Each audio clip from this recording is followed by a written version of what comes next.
It's Friday, the 2nd of July. Welcome to Qatar Quick's Weekend Edition, coming to you today from the simply stunning Katara Cultural Village.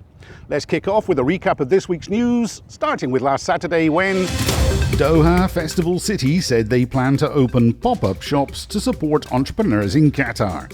This would help young businesses make the transition from selling online only to having physical shops. The initiative seems to be targeting GCC fashion designers. On to Sunday and Kharamaa installed its fastest ever electric car charger in Katara. The charging station can fully charge a car in less than 10 minutes. And on the front page of the Qatar Tribune was the sad news that Qatari world 400 metre medallist Abdalelah Haroun had passed away. The 24-year-old athlete unfortunately died when he was involved in a car crash in Doha last week.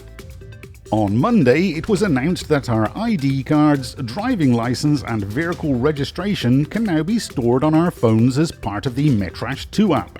Well, that's going to make a bit more room in my wallet. Also, it was announced that Google are opening an office and centre of excellence in the Qatar Free Zone. And vaccination appointments can now be made on the Primary Healthcare Corporation, or PHCC's, mobile app.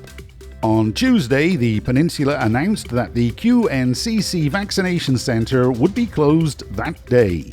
With the recent opening of the new Qatar Vaccination Centre for business and industry sector significantly boosting capacity of the national COVID-19 vaccination programme, the ministry decided to close the 2 drive-through vaccination centres, one at Wakra and one at Lusail, along with the QNCC Vaccination Centre.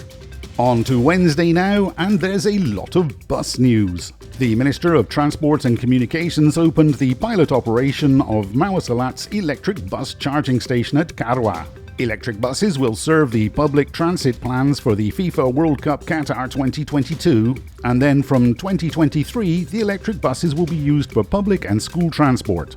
There was also the news that 4 Metrolink services were to resume following the resumption of services on some Metrolink feeder bus routes from Wednesday.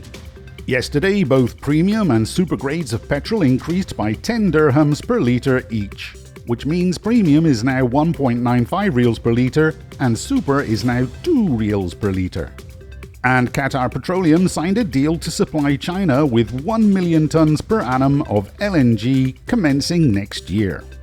Now on to today's news, and it's been announced that the India-Qatar air bubble arrangement has been extended until July 31st. And Qatar Airways celebrates 10 years of connecting Canada to the world.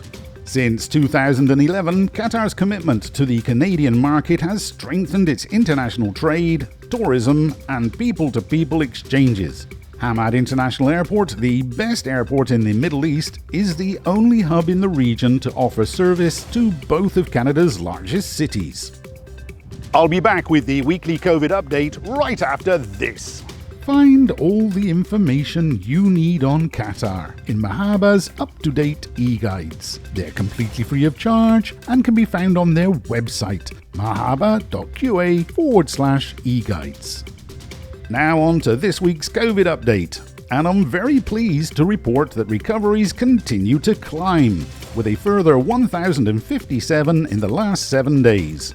There were 431 new local cases and 408 new cases from travellers arriving in Qatar, giving us a total of 839 new cases in the last 7 days.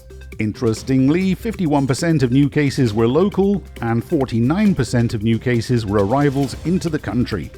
Unfortunately, there were 4 COVID-related deaths in the last week, which is 2 less than the previous week's 6.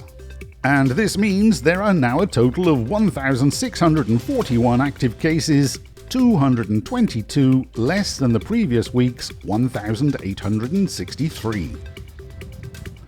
That's all for this week. Please take care, and I'll see you next Friday.